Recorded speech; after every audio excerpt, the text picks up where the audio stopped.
Under the cover of darkness, small, weathered fishing boats pushed away from the remote riverbanks of the Mekong Delta. The passengers sat shoulder to shoulder, maintaining strict silence as they drifted into the shadows. To understand why they were leaving, we have to look back to the spring of 1975. The long conflict in Vietnam had just ended, with northern forces taking control of Saigon. Almost immediately, the new administration began a total reorganization of Southern society under strict socialist principles. Former government officials and military officers were ordered to report to harsh re-education camps, where many were held for years. Private businesses were seized and placed under state management. Meanwhile, thousands of urban residents were forced out of the cities and relocated to unforgiving, undeveloped rural areas known as new economic zones. Staying meant living under conditions where maintaining a livelihood was rapidly becoming impossible. For hundreds of thousands of citizens, the ocean, despite its vast and lethal dangers, presented the only remaining exit strategy. Because legal international travel was strictly prohibited and passports were almost never issued, a secretive underground network emerged. It was organized quietly by local coastal fishermen and sailors who knew how to navigate the waterways without drawing attention. These organizers could not rely on unstable paper currency. Instead, they demanded payment in a universally recognized asset, the tael, a traditional Southeast Asian measurement of gold. The price for a single passenger could be several taels. To secure a place for their families, people quietly liquidated their entire lives. They sold their homes, heirloom furniture, and lifelong businesses, converting decades of accumulated wealth into a few small bars of metal just to purchase a fractional chance at escape. When the night of departure finally arrived, hundreds of desperate people converged on hidden docks. They scrambled up metal lattices and crowded onto the decks of waiting vessels, clutching whatever small, waterproof bags of belongings they could carry. They traded their ancestral homes and entire family histories for a few ounces of gold, using it to buy a precarious seat on a boat heading out into complete darkness. Once the boats cleared the sheltered mangroves of the river deltas, the environment shifted entirely.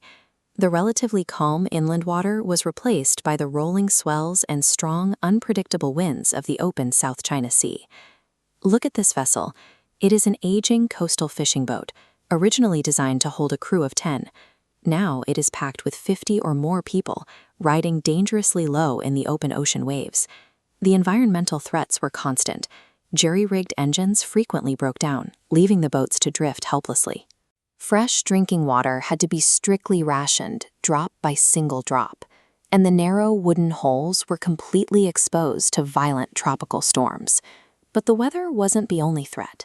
As the boats drifted toward the Gulf of Thailand, they entered waters actively patrolled by pirates. These armed groups learned to specifically hunt the slow, overloaded, and defenseless refugee vessels. Knowing the refugees carried gold, the pirates boarded the boats, methodically tearing through seams of clothing and hidden compartments to extract every valuable. They often stole the remaining sacks of rice and engine fuel, leaving their victims entirely adrift. Surviving the sea required navigating a brutal dual gauntlet. To make it across the water, these families had to endure the relentless apathy of nature and the extreme cruelty of humanity. For the vessels that survived, the first faint line of a distant coastline brought immense, quiet relief. Exhausted families were pulled aboard larger rescue ships or dragged themselves onto foreign beaches, passing a child across the water to safety after weeks of starvation and exposure. However, reaching land did not mean freedom. Survivors were directed by local authorities into temporary holding camps, such as Pulau Bidang in Malaysia or Galing Island in Indonesia. These remote, jungle-covered islands rapidly swelled into sprawling makeshift cities. They became dense networks of wooden scaffolding, blue tarps, and narrow dirt paths, packed tight with tens of thousands of people. Living in these camps took a severe psychological toll. Families waited in harsh conditions for months, sometimes years, relying entirely on international aid organizations for their daily rice rations, while foreign governments processed their paperwork. The islands functioned as a massive purgatory. Enduring the lethal ocean crossing had simply bought the refugees the bitter right to wait in stateless isolation, while the world decided their ultimate fate. The sheer volume of arrivals eventually forced a coordinated global response. In 1979, an international conference in Geneva led to the Comprehensive Plan of Action, establishing organized resettlement programs to relieve the overflowing island camps. This map illustrates the scale of the subsequent migration. Pulsing, radiating lines trace the sudden dispersal of refugees out of Southeast Asia, moving across the globe to host nations in North America, Europe, and Australia. The transition was jarring. Families traded wooden boats for commercial airliners, arriving in entirely alien climates. They stepped off planes wrapped in blankets, their bare feet touching the cold concrete of Western airport tarmacs. The immediate hurdles of resettlement were steep.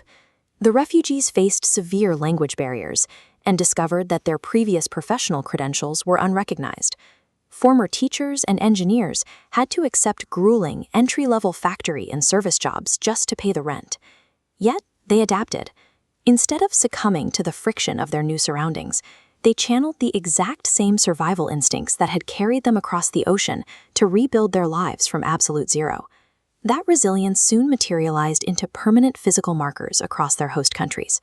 In places like Orange County, California, vibrant cultural hubs emerged, anchoring the new diaspora.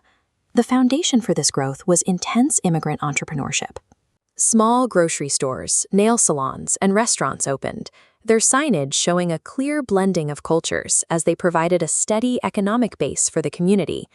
That economic base paved the way for a rapid generational shift. The children who had spent their early years in the island camps leveraged their parents' sacrifices to pursue higher education, entering high-skill professions like medicine, moving into fields like engineering, and excelling in law.